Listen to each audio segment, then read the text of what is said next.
라고 예수님을 증거해. 이 제 말이 아니고 예수님이 직접 하신 말씀이에요. 그것이 이루어져야 하려 한 말이 이것이라시고 예수님의 부활에 대한 증거입니다. 아멘. 그래서 이 성경 말씀, 구약 신약 모든 성경 말씀에 보는 눈들이 예수님께서 보시듯이 봐야 성경을 바르게 알고 믿는 줄 믿습니다. 자, 오늘 그 말씀을 전하려고 하는데 말씀 전하기 전에 본문을 조금 더 자세히 봤어요. 예물 드린 분 계십니다. 예수 그리스도를 믿는 가정 되게 하시니 감사드립니다. 범사에 감사드립니다. 네. 우리를 사랑하시는 주님께 감사드립니다. 직장을 허락하신 주님께 감사드립니다. 살아계신 아버지 하나님, 지난 한 해 동안 많은 은혜 주신 것 참으로 감사드립니다. 새해에도 우리 가정의 주인 되신 아버지께 축복해 주세요. 새해에 더 큰 은혜 주시옵소서. 범사에 감사합니다. 신년 예배 은혜 주실 것을 믿고 감사드립니다. 우리 가족 모두 하나님만 자랑하고 높이며 예수님의 흔적을 남기는 삶이 되기를 소망합니다. 주님, 귀한 직분 감당할 수 있는 은혜 주시옵소서. 늘 깨어 기도하며 성령 충만 영혼 구원할 수 있는데 쓰임받기 원합니다. 지금까지 지켜주신 주님의 은혜에 감사드립니다. 안주하는 습관적인 신앙생활에서 벗어나 말씀의 인도를 받으며 기도에 힘쓰며 공동체 속에 풍성한 은혜와 전도의 역사 속에 하나님이 함께 하시는 은혜와 복을 받는 2019년 되기를 원합니다. 2019년 한 해도 맡은 직분 잘 감당하게 하시며 가정에도 건강 지켜주옵소서. 신년 집회 감사합니다. 신년 집회 감사 예물 드립니다. 네. 2019년 시간의 주인, 물질의 주인, 영광의 주인 되신 예수님을 경배하는 한 해가 되게 하여 주시옵소서. 네. 세율과 가정이 임마누엘을 경험하기를 원합니다. 예수님 더 알게 하시고 새로운 세율 식구들과 은혜 풍성한 한 해를 누리고 아기도 건강하게 잘 태어나게 모든 것 가장 선한 길로 인도하여 주실 것을 믿습니다. 네, 신년 기도의 소원을 주시옵소서. 주님 범사에 감사드립니다. 새해엔 예수님을 더 알아가며 기도의 불을 붙여 주시옵소서. 네, 신년 감사드립니다. 하나님 주신 한 해에도 임마누엘 하나님 기대합니다. 하나님이 함께 하시는 2019년 되게 하옵소서. 말씀 기도 공동체 전도 2019년 충실히 삶을 살아내기를 소원합니다. 네, 신년 감사 예물 드립니다. 네, 주님과 늘 동행하는 삶 되게 하소서. 네, 신년 말씀 기도 성례에 큰 은혜 주시옵소서. 네, 말씀으로 한 해를 시작하신 하나님께 감사드립니다. 올 한 해 하나님께서 더 많이 모든 걸 올려드리기를 소원합니다. 우리 함께 기도하는데요. 말씀을 전하는 저를 위해서 기도해 주시고 여러분도 간절한 마음으로 하나님 오늘 말씀을 통해서 성령을 통해서 성경을 더 알고 깨닫고 예수님 알게 하시고 우리의 영적 눈을 열어주셔서 성경 보는 눈, 세상 보는 눈, 시대 보는 눈 하나님의 인도받기 원합니다. 우리가 마음에 또 하나님 금년 한 해 우리가 진실로 주님을 의지하고 믿고 기도하면서 일생의 가장 중요한 승리와 축복된 한 해 되기 원합니다. 어려운 자들이 또 있습니다. 병중에 있는 자다, 또 궁핍한 자들, 우리 후대도 있습니다. 나라 민족을 위해서 특별히 간절한 마음으로 우리 한번 통성 기도합니다. 하나님 아버지 은혜와 사랑을 감사합니다. 새로운 한 해를 주시고 첫날 먼저 하나님을 찬송하며 경배하며 말씀 들을 수 있는 시간 주셔서 진실로 감사합니다.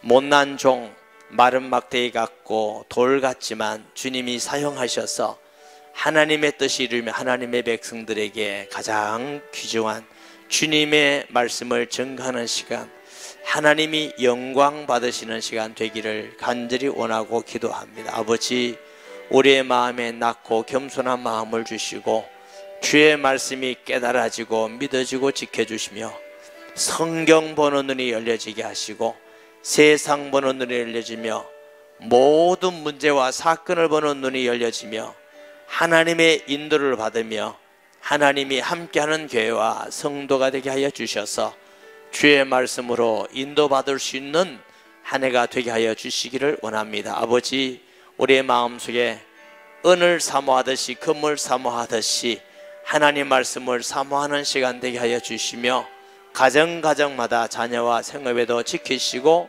임마누엘로 함께하여 주시옵소서. 주님, 우리 성도 중에 아픈 자가 있습니다. 마음에 상처 있는 자들도 있을 줄 압니다. 또 힘들고 어려운 형편에 있는 자들도 있습니다. 낱낱일 일이 말 못하는 가슴앓이 하는 자도 있을 줄 압니다. 아버지, 위로자 되시는 성령께서 위로하여 주시고 치료자 되신 주님이 치료해 주시고 풍성하신 하나님이 마음에 풍성함을 주시고 경제적 어려움 온 자에게 은도 내 것이고 금도 내 것이라고 하신 대로 우리 성도들의 피로를 채워주셔서 어렵지 않고 형통하고 평탄하며 예수님이 함께함을 통해서 모든 것이 합력하여 선을 이루는 축복된 성도와 한 해가 되게 하여 주시기를 원합니다. 이 한국교회를 지켜주시고 이 나라 민족을 지켜주시고 우리 후대들이 있습니다. 주님, 자녀들 교회 학교, 크리스찬 학교, 사회사 생활관, 선교원을 통해서 이 땅에 많은 우리 어린이들에게 복음이 증거되고 또 많은 어린이를 전도해서 하나님의 기쁨이 되게 하여 주옵시고 정치, 경제, 교육, 사회, 문화, 안보 모든 분야를 하나님이 다스려 주셔서 자유롭게 예수 믿고 기도하고 전도하고 선교하며 예배드리며 찬양하는 나라 되게 하시고 북한 땅에도 우리 주민들이 자유롭게 하나님을 경배하고 경외하는 나라가 되도록 전능하신 능력으로 사탄의 나라를 무너뜨려 주시고 하나님이 다스리는 나라가 되게 하여 주시옵소서. 역사하여 주실 것을 믿습니다. 하나님, 이 시간 하나님께 예물 드리며 예배 드리며 말씀 듣기를 소원하는 주의 백성들이 있습니다.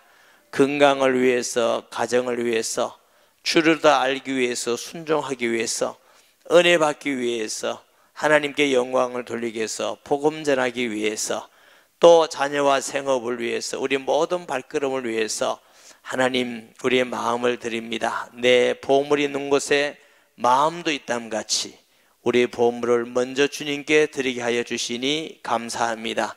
100배, 1000배 장대하되 낮은 마음을 주시고 은혜 받는 시간 되며 하나님께 영광 돌리는 시간, 축복된 시간 되며 또 드리지 못한 성도들에게도 은혜 주셔서 하나님께서 영광 받으시며 또 주님 앞에 온전히 쓰임 받는 축복된 성도들이 되게 해 주옵시고 종을 마른 막대기 같이 쓸모없습니다. 주님이 함께 하셔서 이 시간 하나님이 기뻐하는 말씀, 우리 성도들에게는 일생에 잊을 수 없는 가장 귀한 시간이 되게 하여 주옵소서. 이 시간 우리와 함께 하시는 하나님을 찬송합니다. 예수님의 이름으로 기도합니다. 아멘. 송구 영신 예배 시간에 하나님이 우리와 함께 하시면 된다, 이런 말씀을 드렸어요. 그래서 예수 그리스도의 다른 이름은 임마누엘입니다. 예수 이름으로 하나님이 함께 하시고 처녀가 아들 낳으니 이름을 뭐라고 하신다고요?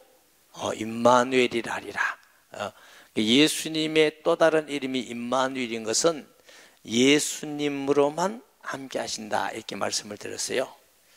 그 예수님이 함께 하시는 방법이 말씀이고 기도고 공동체고 전도고 이런 말씀을 드렸는데, 그럼 오늘은 말씀에 대한 것입니다. 그럼 말씀을 제가 예수님이 하나님 아들 그리스도라는 관점으로 성경이 보여지고 또 봐야 되고 그렇게 믿어야 되고 또 우리가 그렇게 전해야 된다, 이런 말씀을 드렸어요. 우리가 성경을 보면은 성경이 창세기부터 요한계시록까지 예수 그리스도가 쭉 이렇게 보여야 돼요. 그러면 성경 보는 눈이 열려요. 그러면 창세기든지 출애굽기, 레위기, 민수기, 신명이든지 무슨 선지서든지 신약 성경이든지 길은 하나밖에 없습니다. 예수 그리스도입니다. 그게 보이면 성경 보는 눈이 열린 겁니다. 아멘. 우리가 성경 많이 읽으면 좋아요. 근데 많이 읽을수록 그 길 보이기가 쉽습니다. 암송하면 더 쉬울 수 있어요. 그러나 많이 꼭 읽어만 가지고 지식적으로 읽어서는 안 보입니다. 암송만 그냥 하면 안 보입니다. 이 길을 알면서 암송하면 굉장히 놀라는 역사가 있고, 그 길을 알면서 성경을 보고 전하면 굉장한 하나님의 임마누엘의 역사를 누리게 됨을 믿으시기 바랍니다. 성경에 보는 눈이 열렸다 하는 말은 무슨 뜻이 되느냐 하면은 세상 보는 눈이 열린 겁니다. 이게 성경하고 세상하고 다르지 않습니다. 우리가 불신적으로 보면은 성경하고 세상하고 너무 다른 것 같아요. 그렇지 않습니다. 성경과 세상이 같습니다. 이 말은 무슨 뜻이냐면, 성경에 보면은 훌륭한 사람도 많이 나타나고, 돈 있는 사람도 나타나고, 배운 사람, 다양한 사람이 나타나는데, 항상 하나님이 함께하는 사람은 동일합니다. 그 사람이 많이 배웠든지 못 배웠든지, 돈이 있든지 없든지, 키가 크든지 안 크든지, 대물이든지 안 대물이든지. 이 엘리야가 대물이잖아. 대물이든지 안 대물이든지, 집이 어딘지 고향이 어딘지 아무 관계 없습니다. 통일한 게 딱 하나 있습니다. 오실 그리스도를 믿고 있는 자입니다. 구약에. 신약에는 오신 예수님이, 나사렛 예수가 하나님 아들 그리스도라는 것을 믿고 있는 자에게 하나님이 함께하는 게 성경에 쭉 나타나 있습니다. 아멘. 그러면 성경에 어떤 사람이 성경에서 이기느냐? 하나님이 함께하는 사람이 이겨요. 왜 그러냐면, 세상 임금은 마귀이기 때문에 사람의 지혜나 열심이나 성품이나 지식이나 경험 가지고는 이기는 대상이 아닙니다. 대상 자체가 아닙니다. 게임이 안 됩니다. 마귀하고 사람하고는 게임이 안 됩니다. M16하고 원자폭탄하고는 게임이 안 됩니다. 잘 모르니까 가만히 있죠. 게임이 안 되는 겁니다. 그러니까 마귀하고 인간이 다 달라든다. 그래도 안 됩니다. 그건 게임 상대가 아닙니다. 그러니 사람이 막 정치 권력을 가지고, 군사를 가지고, 과학이라는 엄청난 지식을 가지고 아무리 해도 마귀를 이길 수 있지 않습니다. 그건 왜냐하면 대상자가 영적 존재입니다. 물질 가지고는 이길 수 있는 존재가 아니고, 사람도 이길 존재가 아닙니다. 마귀를 이기신 유일한 분은 하나님이신 그리스도이십니다. 그러니까 하나님이 함께야만 세상을 이기는 겁니다. 예수님이 내가 세상을 이기시니 너희도 이기라, 이렇게 말씀하셨어요. 꼭 아셔야 돼요. 그러면 성경에 많은 사람들이 나오는데 누가 세상을 이겼느냐? 하나님이 함께하는 사람만 세상을 이겨요. 언뜻 보면은 도망 다니기도 하고, 또 어떨 때 보면 심하면 매 맞기도 하고, 감옥 가기도 하고, 가난해지는 것 같기도 하고, 어떻게 되면 죽이는 것 같기도 하고 그럽니다. 그러나 반드시 이기게 되어 있습니다. 하나님이 함께하는 길 외에는 세상을 이길 수 있는 사람은 아무도 없습니다. 아멘. 그렇기 때문에 왜 아브라함이 전쟁에도 이기고 어디든지 이겼는가?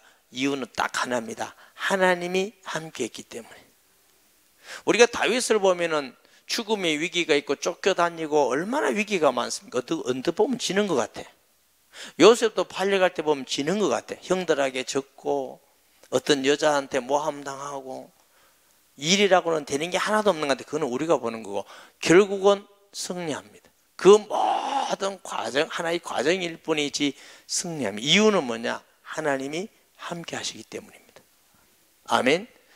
그 하나님이 함께 하시기 때문에, 그럼 성경에는 하나님이 함께하는 사람이 이기는 게 성경이에요. 그럼 우리가 이 세상을 자세히 보면요, 언뜻 보면 권력 가진 사람이 이긴 것 같고, 높은 자리에 있는 사람이 이긴 것 같고, 돈 있는 사람이 이긴 것 같은데, 자세히 오래 들여다보세요. 아니요. 하나님이 함께하는 사람이 세상을 이기게 돼 있어요. 이게 보여야, 우리가 어떤 길을 걸어가야 이게 신앙생활이구나, 신앙생활을 제대로 해야만 이기구나, 이게 알아야 예배가 얼마나 중요한지, 기도가 얼마나 중요한지, 우리가 성경을 알고 읽는 게 얼마나 중요한지, 그거 알아야 신앙생활이 됩니다. 그거 모르면은 맨날 예배 드리고 가서 세상 방법으로 하는 거죠. 불신자하고 똑같은 방법. 그러니까 자꾸 이게 안 되는 거야. 내가 예수 믿고 뭐 헌금도 하고 열심히 하는데도 이게 안 되는구나. 자꾸. 근데 성경하고 자꾸 틀린 것 같아. 자기는 안 믿으면서, 자기는 잘 안 하면서. 똑같습니다. 성경과 세상은 다르지 않습니다. 똑같습니다. 아멘. 이런 은혜와 영적 눈이 열리시기를 주의 이름으로 축복합니다. 이게 그렇게 어려운 게 아닙니다. 하나님은 우리에게 막 어려운 걸 안 주셨습니다. 여러분, 예수님 믿고 구원받는 하나님의 구원의 방법은 인간을 구원하기에 가장 쉬운 방법이 예수 믿고 구원받는 겁니다. 아멘. 누가 무슨 돈 내라 합니까? 예수 믿으면 구원받으니까. 우리 보고 뭐 손가락 잘라라 합니까? 그냥 믿으라고. 그럼 구원해 주신다고. 누구든지 주의 이름을 부르는 자마다 구원 얻으리라. 예수님 나를 구원해 주세요. 이러면 구원받아. 만약에 돈을 1,000만 원씩만 내면 구원 준다 하면 이거 구원 못 받을 사람 천지예요. 1억 거의 못 받을 거예요. 공부를 적어도 B학점 이상 이러면 못 받을 사람 천지예요. 이게 A학점 같으면 거의. 그러니까 사람들이 오해하는 거예요. 예수 믿으면 구원받는 걸 굉장히 어려운 방법이라고 생각해요. 누구든지 돈 있는 사람이나 없는 사람이나 어디 사는 사람이나 누구든지 모든 사람, 모든 인류가 구원받기에 가장 쉬운 방법이 예수 믿고 구원받는 겁니다.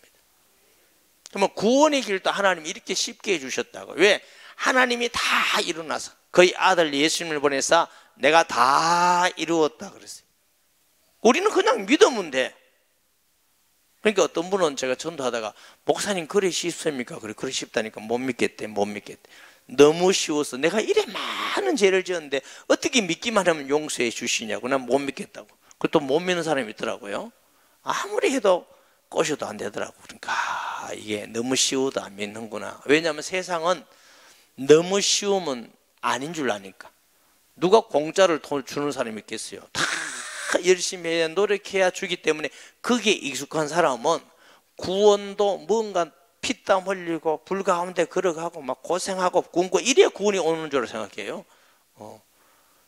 그러면 구원받을 사람이 얼마 없기 때문에 하나님은 누구든지 다 구원받는 길을 열어놓은 것이 믿음으로 구원받는 길입니다. 그러나 그것이 값 없는 것이 아닙니다. 세상의 은과 금으로 된 것이 아니고 그리스도의 보배로운 피로 가장 값지게 구원받게 됨을 믿습니다. 저와 여러분의 구원은 우리는 그냥 받았지만 하나님은 그냥이 아니고 우주보다 더 큰 희생을 치르고 우리를 구원하셨기 때문에 구원이 값지다는 걸 알아야 돼요. 구원이 의미 없고 별로 가치 없고 자꾸 전도하면서 막 구원 받으라니까 받아 줘볼까 이런 게 아니라니까. 그게 하도 모를 때 그냥 이 구원 받으면 내가 좀 봐주는 거. 어떤 사람은 교회 다니면 목사를 봐준다고 생각해요. 이제 우리 동기 목사님 중에 연세가 많은 분이 계시는데 은퇴를 하셨어요.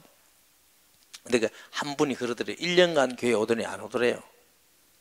왜 그러냐 했더니 이분이 아파서 목사님 열심히 가서 기도를 해줬어요. 열심히 기도했는데 하나님 은혜로 나았어요.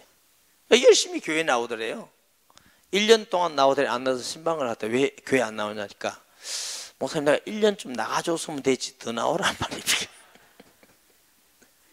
자, 이게 1년 동안 나가줬다고. 그래서 사람이 참 다양하구나. 다양한 사람들이 있구나.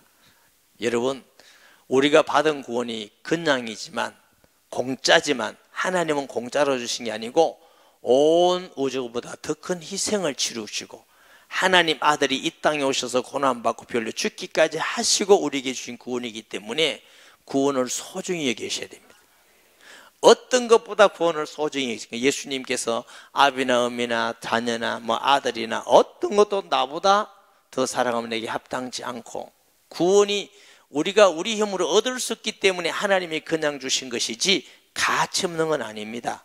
가장 가치 있는 걸 주신 줄 믿으시기 바랍니다. 가장 가치 있어요. 그렇기 때문에 하나님이 우리에게 구원도 쉽지만 우리에게 받는 건 쉽지만 가치 없는 거 아닌 같이 성경 말씀도 우리에게 너무 못 읽도록 어렵게 주고 안 그러셨어요. 이게 성경은 참 영의 말씀이기 때문에 우리가 불신앙으로 보면 이게 알 수 있는 게 하나도 없어요. 너무너무 어렵고 힘들어요. 믿음으로 보면 성경이 쉽습니다. 그 믿음의 눈으로, 성경은 지식으로 보는 게 아니고 마음으로 받아들이는 거고요. 성경은 머리로 이해하는 책이 아니라 믿음으로 하는 책입니다. 늘 말씀드립니다. 그러니까 많은 사람들이 성경을 읽으면서 자꾸 이해가 안 되고 어렵고 은혜가 안 되고 왜 그러냐면 자꾸 성경을 머리로 하려고 그래요. 우리가 어릴 때부터 학교 다니면 머리를 했잖아요. 늘 공부를, 수학도 머리를 하고 영어도 머리를 하고 국사 다 머리를 했고 과학도 머리를 하니까 성경도 자꾸 습관적으로 머리를 자꾸 가지고 이해하려고 그래요. 그러니까 자꾸 어려워지는 겁니다. 누가 수학을 가지고 믿습니다 이러니까 뭐를 해야 되지. 그런데 성경은 이해하는 책이 아니고 믿음의 책입니다. 이 방향을 바꿔야 돼요. 그래서 마태복음 13장에도 씨 뿌리는 비유가 있는데 그 밭은 뭐라고? 마음이요, 마음.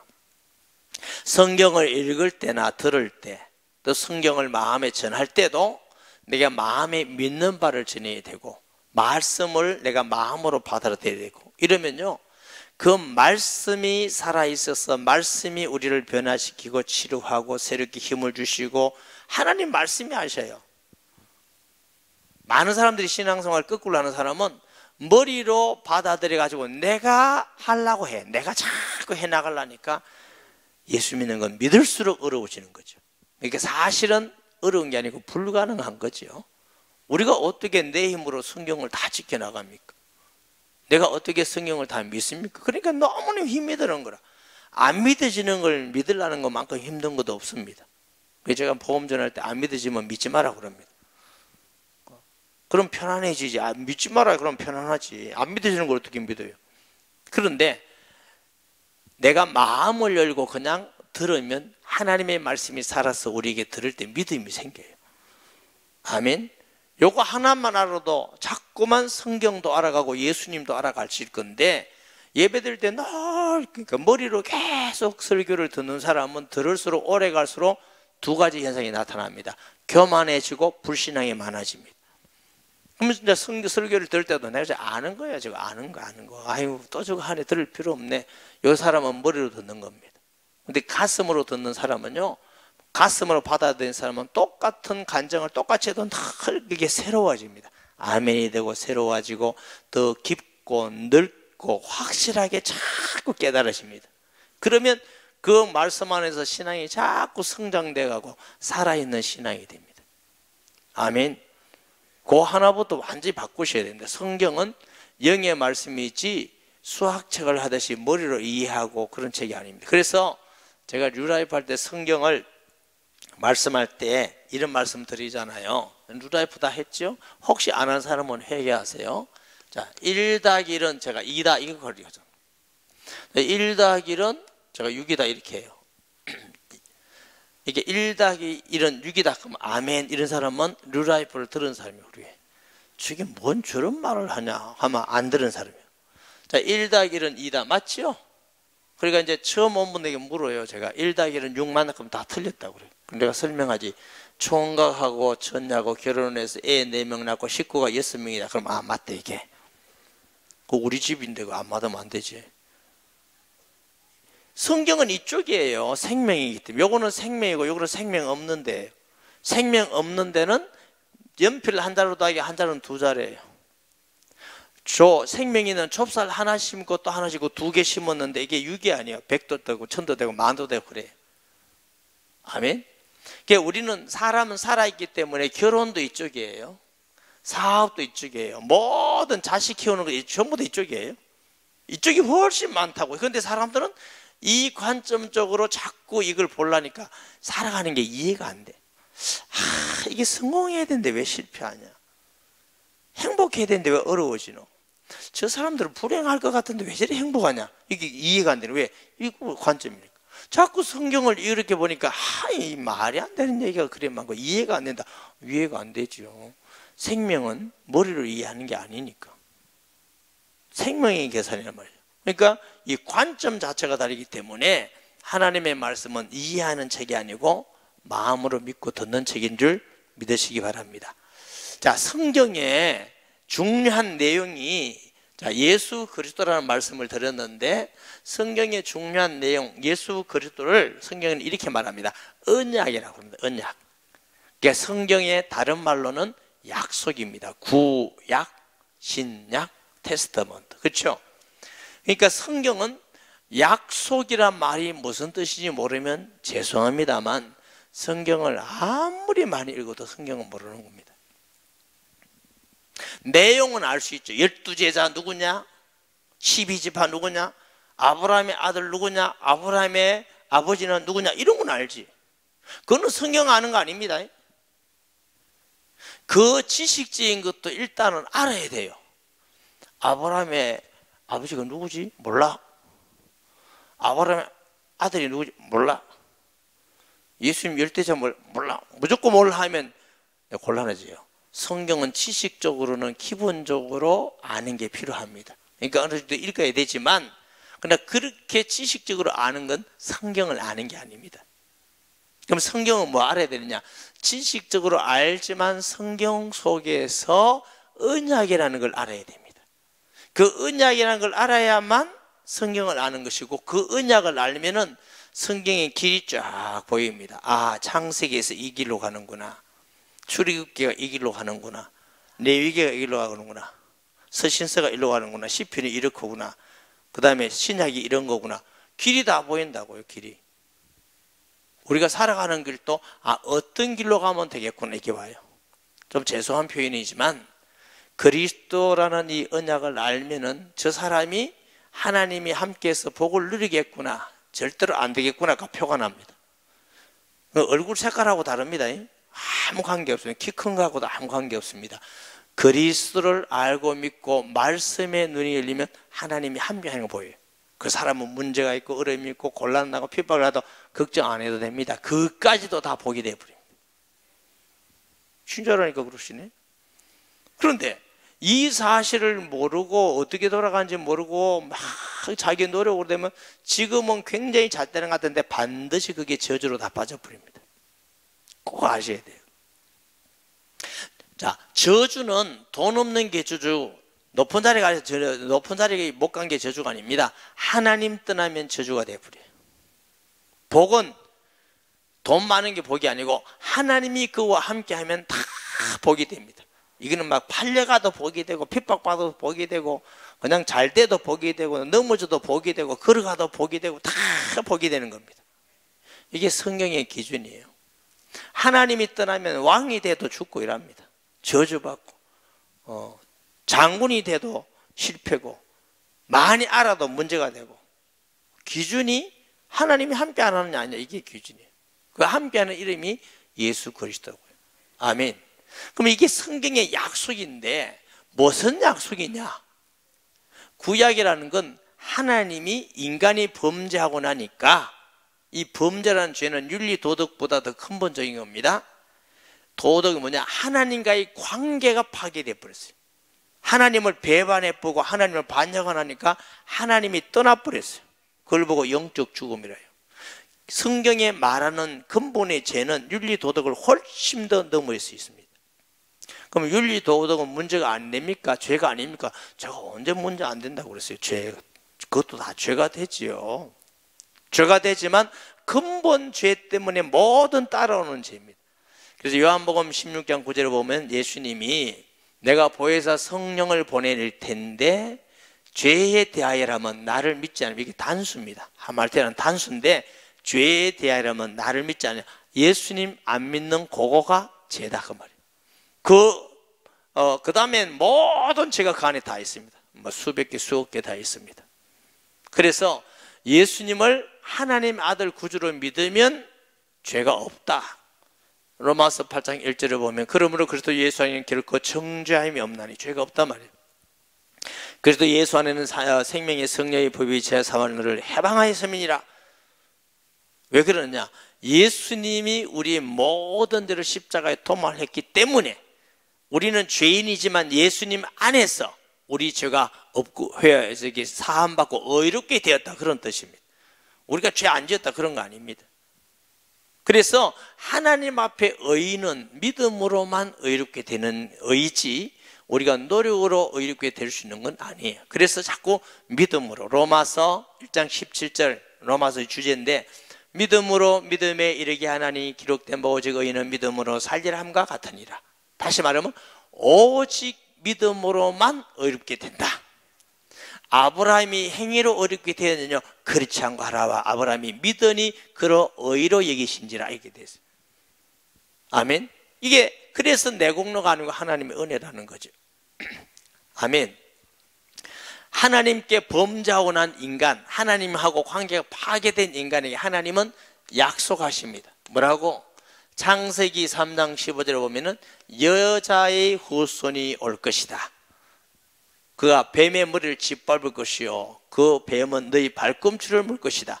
이걸 복음을 제일 먼저 나타냈다고 해서 창세기 3장 15절을 원시복음이라고 합니다. 제일 먼저 우리에게 주신 복음. 그러면 성경의 모든 약속은 뭐와 관계? 여기에 다 걸립니다. 창세기 3장 15절에 다 걸립니다. 이게 구약입니다. 구약. 구약은 윤리도 있고 도덕도 있고 뭐 전쟁도 있고 다양합니다. 그런데 그 성경이 이끌어가는 주제가 뭐냐 하면은 여자의 후손이 누구예요? 메시아. 자, 메시아 오신다, 이 주제로 구약에 가는 겁니다. 구약. 그러면 구약이, 자, 이제 신약에 예수님이 오셨어요. 그럼 예수님이 오셔서 십자가에 죽으시고 부활하셨어요. 다 이루었다 그랬어요. 그러면 신약은 뭘 중심으로 자꾸 역사가 움직이느냐 하면은 사도행전 1장 8절이 오직 성령이 너에게 임하심. 이제는 예수님이 증거되는 중심으로 역사가 움직여 갑니다. 여기서 쭉 움직여서 언제 예수님이 재림하시냐? 모든 민족에게 복음이 전파되리니 그때야 끝이 오리라. 그러니까 모든 성경은 구약도 신약도 누가 중심이 되어 있어요? 예수 그리스도가 중심이 되어 있어요. 이게 세계 역사입니다. 자, 이게 여러분 성경의 역사만이라고 보면 안 돼요. 이게 세계 역사입니다. 이게 성경 보는 역사, 이게 일반 사람들하고 다르죠. 근데 이게 맞는 거라는 거죠. 이게 세계 역사인데, 보세요. 사도행전도 보면서요. 예루살렘과 온 유대와 사마리아. 사도행전 8장에 가면 사마리아의 복음이 전거돼요. 사도행전 10장에 가면은 고넬료라는 이방인에게 복음이 전거된다고요. 사도행전 11장에 가면은 그 선교사가 파송됩니다. 선교사. 13장에 가면 선교사 받고 11장에 가면 안디옥 교회가 생기고 13장에 가면 바나바 바울을 따로 세워서 파송이 되기 시작합니다. 그러면서 복음 전하는 중심으로 역사가 쫙. 그래서 예루살렘에서 온 유대 사마리아. 사도행전 16장에 가면은 소아시아에서 복음이 어디로 넘어갑니까? 유럽으로 넘어갑니다. 마케도니아, 유럽이 복음의 중심이 돼요. 유럽이 복음의 중심이 돼서 또 종교 개혁을 통해서 일어나다가 그 복음이 퓨리탄 청교도를 통해서 어디로 건너갑니까? 저 아메리카로 건너갑니다. 그러니까 미국이 복음의 중심이 됩니다. 그렇게 항상 보세요. 복음의 중심되는 나라가 세계의 중심입니다. 틀린 것도 그렇다니까 봐요. 예루살렘, 온 유대, 유럽에다가 아메리카로 건너가고, 아메리카에서 복음이 자꾸 이렇게 남쪽으로, 서쪽으로 이렇게 가잖아요. 그래서 복음이 조그만한 땅 우리나라에 전파된 겁니다. 아멘. 그러니까 우리나라를 하나님이 사용하셔서 전 아시아의 복음 전가, 이게 참 귀한 것이죠. 아니, 우리나라가 큰 땅도 아니고 지하산 나는 것도 아닙니다. 그리고 우리끼리 얘기를 인간성도 그렇게 좋은 것도 아닙니다, 사실. 그리고 뭐 5천 년 동안 우리가 어지간히 막 저력도 있고 막 그런데 맨날 하는 게 막 싸우는 겁니다. 하여튼 당파, 삼국시대 때부터 당파 싸움이 아주 지긋지긋한, 지금도 우리나라 그러고 있잖아요. 남부로 가르고 동서로 갈라가죠. 나 이 민족이 왜 이런지 몰라. 무슨 우리가 구원받고 복받을 자격이 있어요, 이 민족이. 일본 사람들은 우리보다 머리 나빠도요, 나쁜 짓만 해도 자기들끼리 딸딸 뭉칩니다. 중국 사람들 참 보면 더럽거든요. 생각도 정말 정이 안 갑니다. 그런데 자기들끼리 딸딸 뭉쳐가지고 하는 거 보면요, 우리나라보다 훨씬 자꾸 밀립니다. 미국 가서도. 우리나라는 뭐 혼자 잘하는 것 같은데 맨날 싸워, 맨날 싸워. 그리고 교회들도 교단끼리도 얼마나 많이 생겼는지 몰라. 맨날 싸우고. 하나님의 은혜로 저희 교회가 생기부터 지금까지 안 싸운 건 은혜고 기적입니다. 주님 올 때까지 아멘. 안 싸우고 은혜가 넘치지. 정말 아니 세상은 너무너무 싸운다니까. 몇 명만 모이면 싸웁니다. 몇 명만 모이면. 성령의 하나 되게 하신 것을 힘써 지키라. 마귀는 자꾸 분리해요. 분리케 하는데 하나님의 성령은 하나 되게 하십니다. 그 왜 그러냐? 우리나라 문화가요, 토속 종교가 샤먼입니다. 샤먼. 샤먼은 뭐냐 하면 무당 종교지요. 내가 잘 되기 위해서 남을 막 저주하는 이게 샤먼의 특징입니다. 그래가지고 옛날에 여러분 그 사극 드라마 보면은 미운 사람 막 인형 만들어가지고 칼까 찢고 막 아니 합디까 그러면 막 으아 그런 거 봤어요 안 봤어요? 그런 거 안 봤어요? 다 봐. 아니 웃을 일이 아니고 우리가 그래 우리 민족이 그러다니까. 그러니까 막 그런 그 뭐 어떤 정식 문화가요 우리 민족도 깊이 박혀 있기 때문에 사촌 잘 때면 배 아픈 거예요. 그래서 약국이 잘 되는 거야. 하여튼 남 잘 안 되면 막 고소한 거야. 자기 잘 되는 것도 더 좋은 거야. 이게 무슨 민족이 이런 민족이 있어요. 근데 이게 문제는 예수 믿는데도 그러고 있다고. 그래가지고 막 남교회 잘 되고 남교단 잘 되고 뭐 하면 막 배 아픈 거야. 그래가 막 욕하고 비판하고. 이건 그리스도인이 하는 거 아니에요. 성도끼리 잘 되면 너무 감사하고 기뻐하고 힘이 되고. 아니 그래야 그게 예수 믿는 사람이지. 예수님은 아니 기뻐하는 사람과 같이 기뻐하고 우는 자와 같이 울으라고 그랬는데 이게 샤먼은 아니에요. 유교는 뭐냐? 유교 맨날 남 정죄입니다. 왜 그랬나? 왜 그랬나? 이게 유교예요. 불교 문화는 아무 책임 없어요. 내 책임 아니다. 산에 가면 끝이다. 이게 불교 문화예요. 아이고 웃을 일 그건 문화 자체가 그렇다니까요. 여러분 그 불교는요. 어떤 사상이든지 다 팝니다. 항상 왜냐면 자기 어떤 사상이 없어요. 불교는 무예요. 무. 잘 알아들으세요. 이게 욕하는 거 아니에요? 그래서 불교가 주로 선호하는 색깔이 회색입니다. 검은 것도 아니고 흰 것도 아니고 회색인가. 아이고 지금 사상이 그렇습니다. 사상이. 그러니까 이건 일로 붙었다가 절로 붙었다가 그게 불교입니다. 그러니까 어떤 기준이 없어요. 성경은 예 아니라 아니라라. 그런데 제가 조금 전에 말씀드렸던 그런 생각들과 사상들은 기독교가 아닙니다. 근데 예수님 믿으면서 예수 이름을 갖고 지고 있는데 무당 탈을 쓰고 신앙생활하는 사람이 있다니까. 말은 무당 아닌데 이름은 예수인데 무당식으로 막 남시게 하고 밑하고 막 그러고 막 저주하고 막 배 아프고 막 그게 전부 다 무당 종교인 거예요. 그리고 매 예수 믿으면서 자기 허물을 안 보고 남 허물만 얘기합니다. 어떻게 정말 장로님이 어떻고 권사님이 어떻고 뭐 아니 허물 보려면 얼마나 많이 합니까? 이게 우리나라 지금 보면요 맨날 정치를 한다게 그러고 맨날 그거야. 싸우고 막 남 헐뜯고 욕하고 거짓말하고 가만 듣다 보면 어떤 놈이 진짜인지 어떤 놈이 참인지도 모르겠어. 이 문화가 사탄의 문화예요. 사탄의. 이게 아주 무서운 건데 예수님 복음으로 진짜 회복돼야 이게 가야 우리나라가 제대로 된 나라가 돼요. 그러니까 우리 먼저 복음적인 마음, 생각, 관점, 가치관이 변화돼야 이게 기독교인이 됩니다. 그럼 구원받는다 그 말은 아니고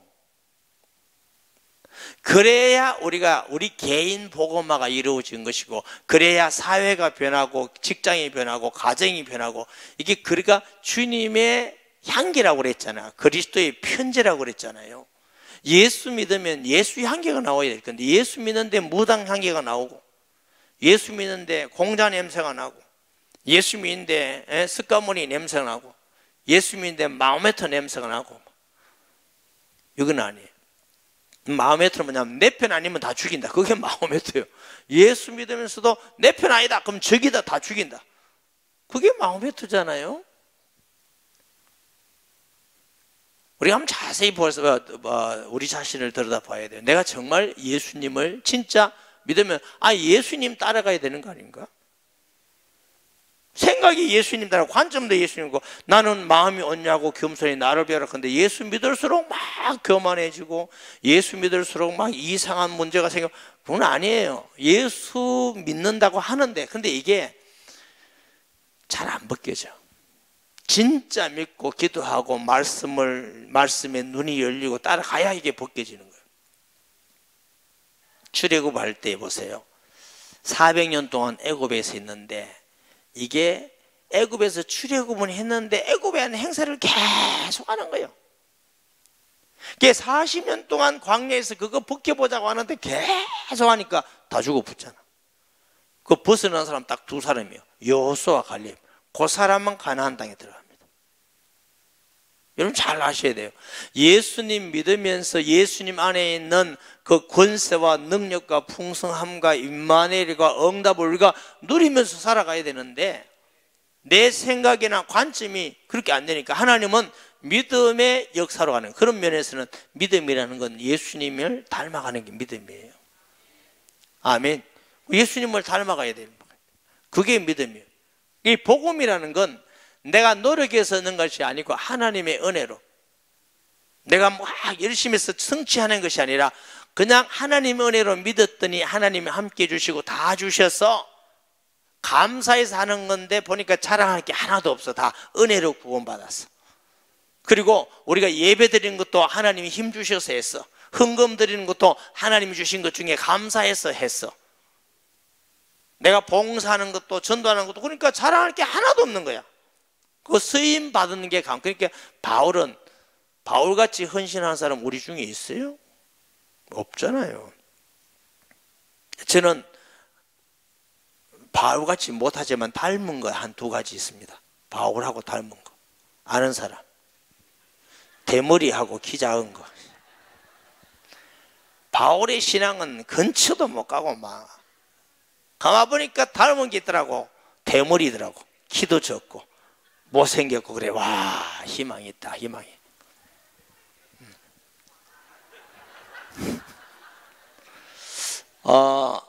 저기 터키 이렇게 성지 순례를 가면요, 이렇게 바울이 그림이 많이 나요.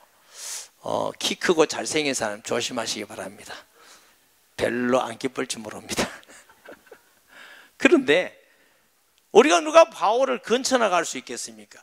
그런 바울이지만 나이 나된 것은 하나님의 은혜라고 그랬습니다. 이건 인사치레가 아닙니다. 진짜 바울이 그렇게 믿었는데 우리는 뭐 바울같이도 안 되면서 뭐 그렇게 자랑할 게 그렇게 많은지 몰라? 내가 뭐 내가 뭐 어떻고 내가 뭐 어쨌단 말이고 한국 사람들은 하도 자랑을 그러니까 사돈네 팔촌 뭐된 같이 그분이 우리 사돈이고 또 팔촌에 누구 오빠고 이러면 그럼 뭔데 그럼 사돈네 팔촌 어제 됐단 말이고 아무 상관없는데 하여튼 재밌는 민족이에요. 빨리 버리셔야 돼요. 우리가 그렇다는 건 진단은 해야 돼. 우리나라 문화가 이런 문화 속에서 우리가 있구나. 그 문화를 안 버리고 예수님 영접해서 주일만 예배드리고 그 문화 속에 그 생각 속에 그 가치관 속에 계속 사니까 한국교회가 이렇게 되어버린 거예요. 사람들이 지금 뭐 하나님 살아계시냐 안 계시냐 모르겠다. 예수 믿는 사람이 우리나 비슷하네. 이게 죄입니다. 하나님 볼 때는 그게 하나님께서 보실 때는 너무너무 안타까운 거예요. 어떻게 우상 종교와 기독교를 비슷하게 너희들이 만들어놨냐 이거예요. 하나님이 가슴을 칠 거 아닙니까? 하나님이 내가 어떻게 돌하고 갔냐, 나무하고 갔냐, 말 못하는 우상하고 갔냐고. 예수님을 진짜 확실히 믿으세요. 그리고 예배도 딱 제대로 드리고 헌금도 제대로 하고 기도도 하고. 왜 하나님이 안 살아계신 걸 안 살아계시게 느껴요? 살아계신 경우는 제가 옛날에 그랬다니까요. 내가 열심히 기도하고만 했는데 하나님 역사 안 하는 것 같아.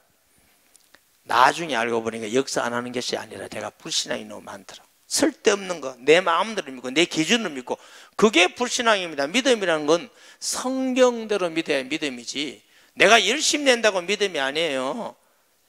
성경이 열심히 내라 할 때 내는 게 그게 믿음이에요. 하지 마라 근데 자기 열심히 내는 거 그건 믿음 아니에요. 우리는 내 기준으로 자꾸 믿음을 체험하면 안 돼요. 하나님의 말씀의 기준이 안 되면 믿음이 안 된다고요. 자, 창세기 4장. 안네. 제가 이런 말씀 아니고 이 성경만 제가 참 착하게 하려 했는데 이게 지금. 자, 여자의 옷을 오겠다 하고 하나님이 가죽 옷을 입혔어요. 양을 잡아서. 이 가죽 옷이 그리스도를 모형하는 겁니다. 아담과 하와가 무화과 잎이 있잖아요. 무화과. 뭐 요즘 무화과 같이는 꼭 안 할 거예요. 무화과 잎을 했는데 무화과 잎은 한나절 가면 쭉 올라가 버리잖아요. 수치가. 이 수치예요. 수치를 가르는, 죄를 가르는 수치인데 다시 무화과 잎을 계속, 인간의 행위지요. 하나님은 양을 잡아서 가죽옷을 입혀서 수치를 가르는데 가죽옷을 입히고 나니까 괜찮아. 가죽옷 만들려면 뭐가 필요해요? 양이 죽어야 돼. 피 흘려야 돼. 피. 이 죽음을 얘기하는 겁니다. 자, 창세기 4장에 보면 아벨이 나오고 가인이 나와요. 하나님은 아벨의 제사를 받고 가인의 제사를 안 받으셨다고 그래요. 가인이 아벨을 쳐 죽입니다. 하나님이 야, 너 동생 어디냐고 내가 아닙니까? 내 동생을 내가 지키는 자입니까? 이렇게 말해요. 자, 그럼 보세요. 그럼 왜 가인의 예배를 안 받았냐면 히브리서 때 그 예물이 증가한다 그랬어. 아벨은 양을 드렸고요. 가인은 농사에서 곡식을 드려요. 곡식. 자, 그러면 곡식을 드려서 안 받았다 이러면 안 돼요. 모세에게는 곡식도 바쳤어요. 가난한 사람에게는. 조금 남으면 비둘기, 조금 남으면 양이 좀 보통이지만 그 하나님은 그 사람의 형편에 따라서 재물을 다르게 주셨다고요. 근데 왜 양이 아니고 곡식 때문에 이런 얘기를 하냐면 이런 말씀드려요. 창세기 4장에 이게 하나님이 사람에게 고기를 먹도록 허락한 것은 노아 홍수 이후에예요. 홍수. 이 홍수 이전에는 밭에 채소만 먹었어요.